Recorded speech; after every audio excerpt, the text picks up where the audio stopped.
Welcome to the fifth section of Unit 1. This section is going to take us through some approaches to contracting in procurement and supply.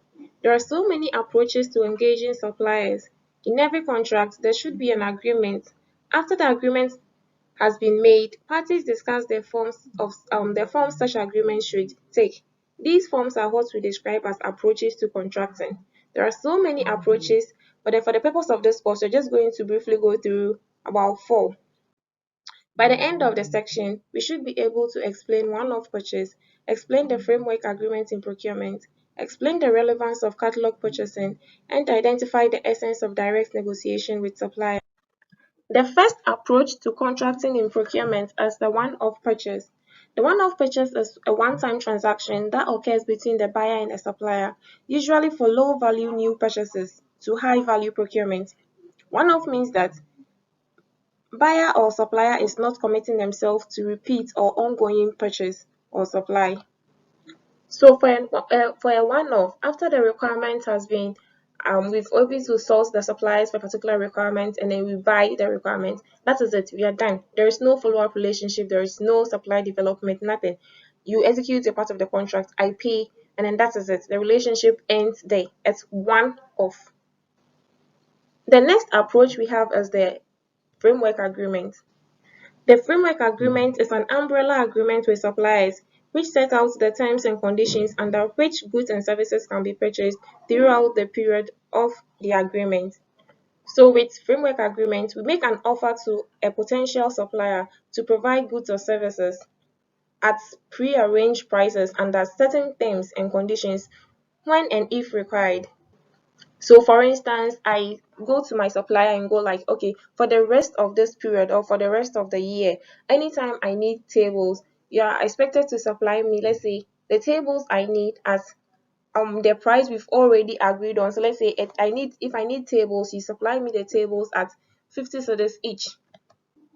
This is an umbrella agreement. It's a contract we've signed. Right now, I know that anytime I need a table, there is this supplier I have to go to.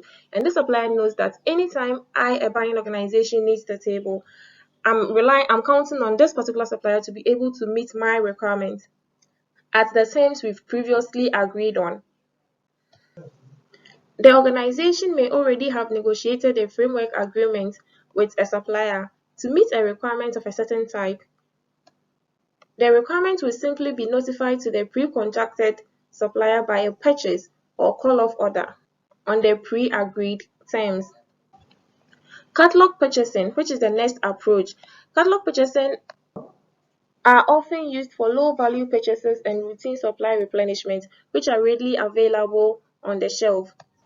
The items on the catalog comes with the descriptions and everything about the product that we need to know. So as a buying organization, once you've identified the requirements you need, there is no need defining or drawing up your specification. Everything has already been drawn up for you. The catalog comes with everything about the products or everything about the requirements. You just have to identify the requirements, negotiate your terms with the supplier, and then that is it. You enter a contract and agreement with the supplier, and then contract is executed. Finally, we have direct negotiation with suppliers. Negotiation is the process of planning, reviewing, and analyzing used by a buyer and a seller to reach acceptable agreements or compromises, which includes all aspects of the business transaction and not just price. In a contract negotiation, the buyer's main objective may be to obtain a fair and reasonable price for the quantity and quality of goods specified, to get a supplier to perform the contract on time, to exert some control over the manner in which the contract is performed, to persuade the supplier to give maximum cooperation to the buyer's company, and to develop a sound and continuing relationship with competent suppliers. So now we get to know that in negotiation, we don't only negotiate price, we also negotiate other aspects of the contract. We can negotiate the delivery time, we can negotiate on the quality, we can negotiate on a long-term improved relationship with the suppliers, and a whole lot.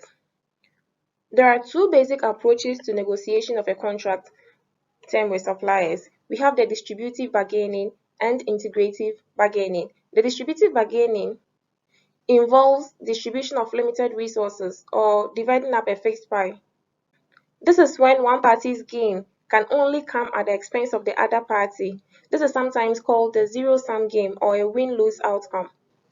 The integrative bargaining involves collaborative problem-solving to increase the options available, with the aim of exploring possibilities for both parties to find a mutually satisfying or win-win solution.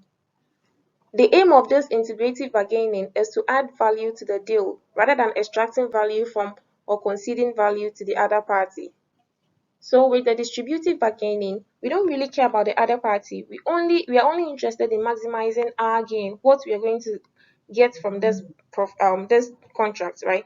But with the integrative bargaining, the aim of this integrative bargaining is to exploring possibilities of both parties to find a mutually satisfying or win-win solution where both parties win.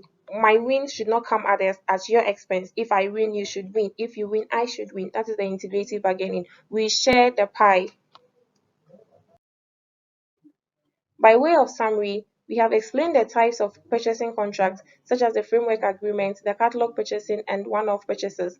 We also looked at what negotiating is and the types of negotiation which took the form of distributive and integrative negotiation. Thank you.